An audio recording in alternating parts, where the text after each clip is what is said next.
मेरा एक सीधा सवाल है कि अगर हमने कोई गलती की, तुम्हारे पास कोई सबूत है? मैं नकली वीडियो की बात नहीं कर रहा हूं। अगर सचमुच तुम्हारे पास कोई सबूत है तो तुम 18 महीने से मनीष सिसोदिया जी को जेल में बंद करके रखे हो और मैं 8 साल से घूम रहा हूं और कॉलर पकड़ करके तुमको तुम्हारी औकात बता रहा हूं। क्यों? क्योंकि हम सच के साथ खड़े हैं। हम सच के साथ खड़े हैं। हम जो पूछते हैं इस देश हित में पूछते हैं। हम जो लड़ते हैं लोगों के हक के लिए लड़ते हैं। हमने लोगों का नमक खाया है, इसलिए हम नमक की अदायगी कर रहे हैं और उसी नमक की अदायगी करने के लिए मैं आपके बीच में आया हूं। कांग्रेस पार्टी ने और इंडिया अलायंस ने मुझे उत्तर पूर्वी दिल्ली का प्रत्याशी बनाया है, लेकिन मैं आपसे कहता हूं कि एक व्यक्ति को एमपी बनाने का चुनाव नहीं है, एक पार्टी की सरकार बनाने का चुनाव नहीं है, किसी एक व्यक्ति को प्रधानमंत्री बनाने का चुनाव नहीं है। ये चुनाव इस बात का फैसला करने के लिए है कि इस देश में लोकतंत्र रहेगा कि नहीं रहेगा। यह चुनाव इस बात का फैसला करने के लिए है कि इस देश में संविधान रहेगा कि नहीं रहेगा। कैसी खुलेआम बेईमानी चल रही है। जिन लोगों पर ये आरोप लगाते हैं वो व्यक्ति अगर इनकी पार्टी ज्वाइन कर ले तो सारा आरोप धुल जाता है। मैं कहता हूं कि अगर केजरीवाल जी भाजपा के साथ गठबंधन कर लेते तो वो जेल में नहीं होते। अगर मनीष सिसोदिया जी भाजपा के साथ गठबंधन कर लेते तो वो जेल में नहीं होते। यह जो हमारी आंखों के सामने हो रहा है, इसका फैसला हम लोगों को करना पड़ेगा और हमको ये समझना पड़ेगा कि हम अपने कर्म से ही, गीता में यही लिखा हुआ है ना कि कर्म करो फल की चिंता मत करो। हमको अपने कर्म से ही अपने काम को सार्थक करना पड़ेगा। और इस एरिया में जो रहने वाले लोग हैं, जो 24 लाख वोटर हैं, उनको ये फैसला करना पड़ेगा कि वो बदलाव चाहते हैं कि नहीं चाहते हैं। अगर आप बदलाव चाहते हैं तो एक बदलाव के विकल्प के रूप में हम आपके सामने खड़े हैं। बोलिए, आप उत्तर पूर्वी दिल्ली में बदलाव चाहते हैं? दोनों हाथ उठा करके बोलिए। आगे से हैं तो कोई आकर के आपको गुमराह करने की कोशिश करे। सांसद महोदय आ रहे हैं और जब लोग उनसे पूछता है, आज आए थे वहां पुस्ता की सड़क पे सुबह पे और गली में घुसने का हिम्मत नहीं, पूछते कि साहेब गाना बजाना ही होगा कि सड़क भी बनेगी, गली भी बनेगा? इस सवाल का जवाब उनके पास नहीं है। इसी आपका अपना मुंह गंदा हो जाएगा। आपका अपना मुंह इसलिए गंदा हो जाएगा कि हम विपक्ष में हैं, सवाल पूछना हमारा काम है। आप सरकार में हैं और आप 10 साल से सरकार में हैं, जवाब देना आपका काम है, सवाल पूछना आपका काम नहीं है। आप सवाल पूछ रहे हैं, आप जवाब दीजिए। जवाब दीजिए कि आप आकर के चुनाव के वक्त में हाथ जोड़ करके कह रहे हैं कि 4 महीना का और वक्त दे दो।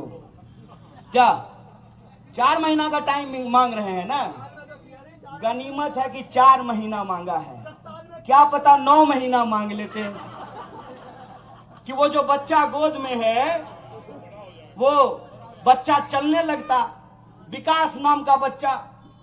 4 महीना मांग रहे हैं तो आप तय कीजिए कि जो आदमी 10 साल में डबल पुश्ता नहीं बनाया, जो आदमी 10 साल में अपने नाम का एक पत्थर नहीं लगाया, जो आदमी 10 साल में एक स्कूल नहीं बनाया, जो आदमी 10 साल में एक अस्पताल नहीं बनाया, आपको लगता है कि 4 महीना उसको मौका दे दीजिएगा तो कुछ करेगा? बोलिए, लगता है?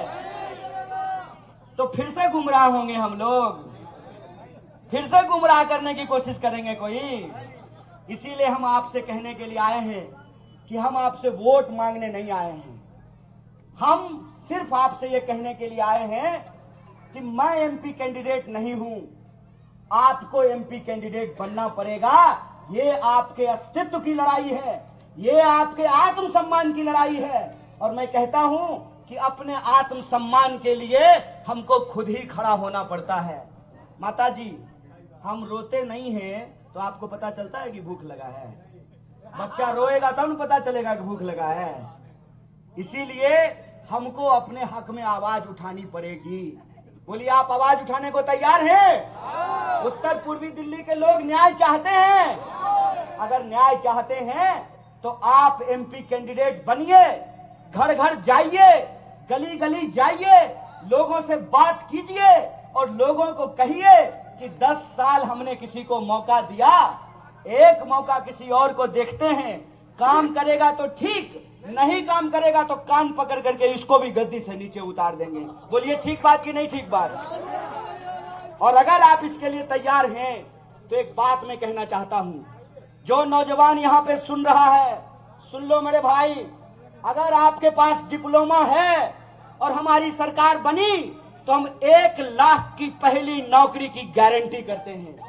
जो हमारी महिलाएं सुन रही हैं, सुन लीजिए माताएं बहनें, अगर हमारी सरकार बनी तो महालक्ष्मी योजना के तहत हर महीने आपको 1000 रुपया ऑलरेडी दिल्ली सरकार देता है ना, हर महीने 1500 देता है, 1000 हम 8500 रुपया जो है आपको देने का काम करेंगे।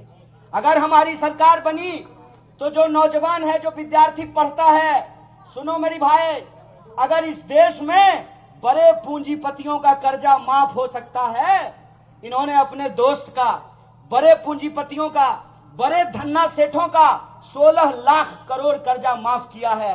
हम कहते हैं कि अगर इस देश में बड़े धन्ना सेठों का कर्जा माफ हो सकता है तो आपको किसानों का कर्जा भी माफ करना पड़ेगा, आपको विद्यार्थियों का कर्जा भी माफ करना पड़ेगा।